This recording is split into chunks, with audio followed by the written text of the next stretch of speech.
सभी को नमस्कार। चर्चा करते हैं व्याकरण के नेक्स्ट पार्ट पर। व्यंजन। व्यंजन किन्हें कहते हैं? वे वर्ण जिनको उच्चारित करते समय, बोलते समय हमें स्वरों की सहायता लेनी पड़ती है, स्वरों की आवश्यकता होती है, उन्हें व्यंजन कहते हैं। स्वर रहित, स्वर के बिना व्यंजन हलंत सहित, हलंत के साथ लिखे जाते हैं, हलंत के साथ लिखे जाते हैं, जिसे हम आधा अक्षर भी कहते हैं। व्यंजनों को हल भी कहा जाता है। व्यंजनों की संख्या सामान्यतः 33 है। उच्चारण के आधार पर व्यंजन वर्णों को 3 भागों में बांटा गया है। 3 भागों में बांटा गया है। फर्स्ट इज स्पर्श व्यंजन, सेकेंड इज अंतस्थ व्यंजन और थर्ड इज ऊष्म व्यंजन। स्पर्श व्यंजन। स्पर्श व्यंजन वे व्यंजन जिनका उच्चारण करते समय, जिनको बोलते समय जीवा अथवा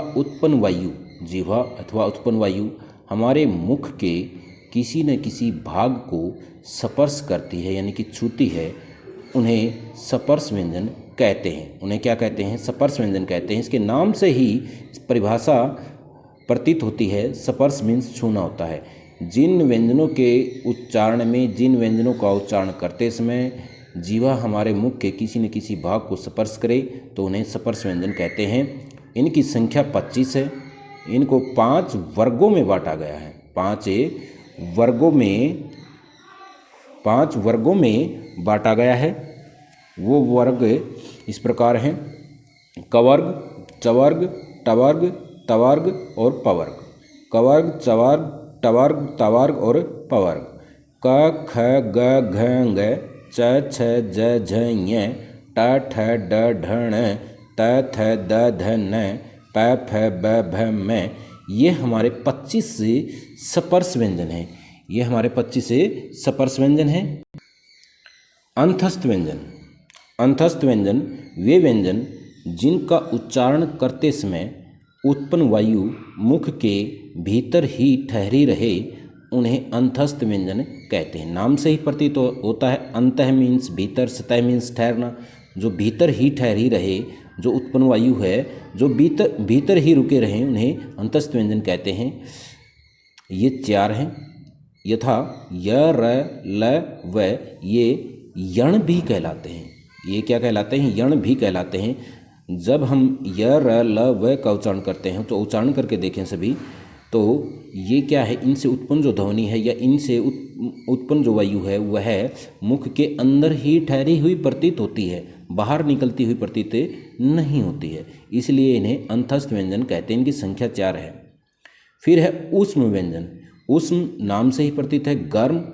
वे व्यंजन जिनका उच्चारण करते समय घर्षण के कारण, घर्षण मीन्स जब इन व्यंजनों का उच्चारण होता है तो रगड़ ज़्यादा होती है, रगड़ के कारण, घर्षण के कारण उत्पन्न गर्म वायु मुख से बाहर निकले, उन्हें ऊष्म व्यंजन कहते हैं। जो वायु उत्पन्न होती है उसमें उष्मा होती है, उष्मा यानी कि वो गर्म होते हैं। ये 4 हैं। स है। तालव्य सकार, मूर्धन्य सकार, दंत सकार और है। इन्हें सल भी कहा जाता है। क्या कहा जाता है? इन्हें सल भी कहा जाता है। अयोग वा है, अयोग वा है, स्वर हो चुका है, व्यंजन हो चुका है, अब है अयोग वा है। वे ध्वनियाँ जिनका प्रयोग स्वतंत्र रूप से नहीं होता है, वे ध्वनियाँ जिनका प्रयोग हम स्वतंत्र रूप से नहीं कर सकते, उन्हें अयोगवाह कहते हैं। इनकी संख्या 5 है। संख्या कितनी है? 5 है। मुख्य रूप से केवल 3 का ही प्रयोग किया जाता है। संख्या 5 है। कौन कौन सी है वो संख्या 5? जानते हैं?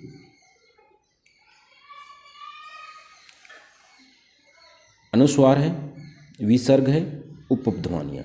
अनुस्वार, अनुनासिक, विसर्ग, जिह्वामूलीय और उपध्मानियाँ, ये इस प्रकार से हैं। अनुस्वार, अनुनासिक, विसर्ग, इनका मुख्य रूप से प्रयोग होता है। जिह्वामूलीय और उपध्मानियाँ ये गौण रूप में प्रयोग होते हैं। ये वैदिक संस्कृत में इनका प्रयोग देखा जाता है, जिह्वामूलीय और उपध्मानियाँ का। अब है नेक्स्ट क्या है? अनुस्वार। वे ध्वनियाँ जिनका उच्चारण केवल नासिका मीन्स नाक से होता है, उन्हें अनुस्वार कहते हैं।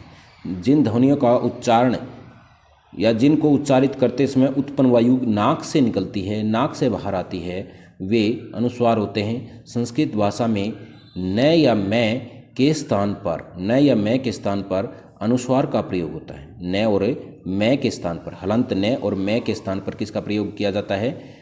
अनुस्वार का प्रयोग होता है। अगर इसके बाद कोई व्यंजन आ जाए तो न और मैं को अनुस्वार हो जाता है। न और मैं को क्या हो जाता है? अनुस्वार।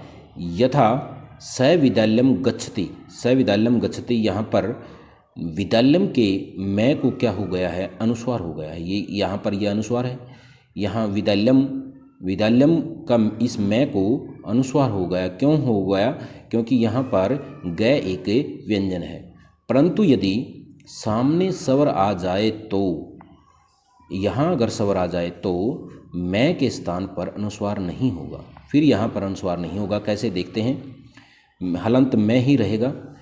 यथा स विद्यालयम गच्छति, जैसे वह विद्यालय जाता है।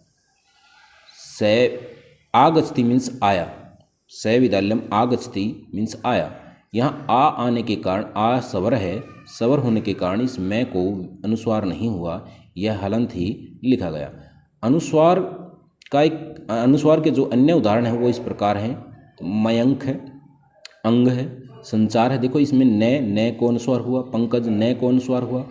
इसे बिंदु के रूप में स्वरों के साथ प्रयोग किया जाता है। बिंदु के रूप में ये सब डॉट हैं। इन डॉटों के रूप में, इन बिंदुओं के रूप में स्वरों के साथ प्रयोग किया जाता है। स्वर जहाँ होंगे उनके ऊपर इन अनुस्वारों का प्रयोग किया जाता है। इस वीडियो को देखें, समझें। PDF के माध्यम से जो होमवर्क आपको मिलता है उसको फेयर नोटबुक में करने का काम करें। धन्यवाद।